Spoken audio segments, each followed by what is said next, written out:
I want to create a strategy for content, right? So I've been reading this book called Blue Ocean Strategy. Oh, yep. You understand the idea? I think we spoke about it Yeah. months ago, but you may need to rekindle the flame. I'll rekindle your flame, Rishi. No, go hard, mate. I always It's all okay. yours. Go, like. All right. Red oceans are oceans that are bloody. So if sharks fight in a red ocean, then that ocean is saturated. So you have to compete on being better or being cheaper or some unique factor because everyone's competing.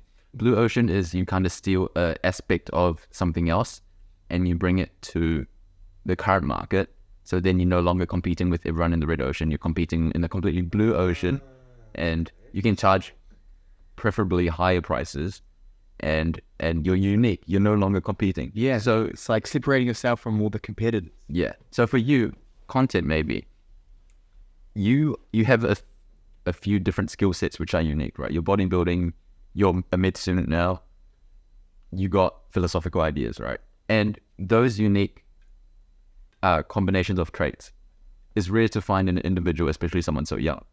So if you can combine those things in your content, you're no longer competing with the generic bodybuilder. You're unique. Yeah, exactly. And I think that's something I'm like the reason I'm trying to knuckle down with the science aspect of bodybuilding, because like I've got a lot of people, friends who are in the medical community like yourself, but out of all of my friends within the medical community, only like 2 or 3 are bodybuilders.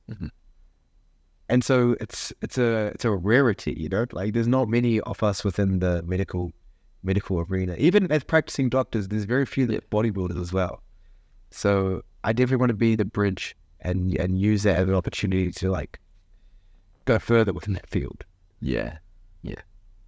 Because I would imagine that you would have appreciated someone to do that when you were starting up med school, right? Oh, 100%. Yeah. You kind of being the role model for your hypothetical younger self.